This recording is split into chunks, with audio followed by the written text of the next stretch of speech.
علی من به من آموخت هر چقدر وقت بذاری که دیگران رو خراب کنی، همانقدر وقت کم میاری که خودتو آباد کنی. این علی منه.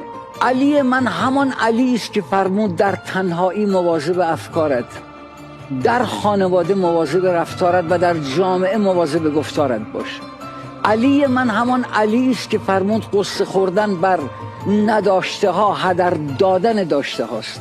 علی من همان علی است که فرمود بسیاری از اوقات برای جبران یک لحظه توقف هزاران ساعت باید بدوی.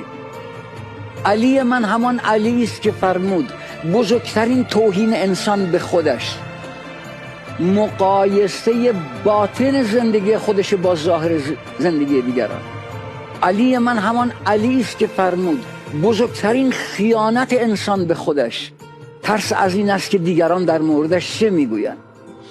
علی من همان علی است که فرمود بزرگترین مصیبت ها آن دست مصیبت هایی است که هرگز اتفاق نمی افتد و فقط محصول توهم انسان است.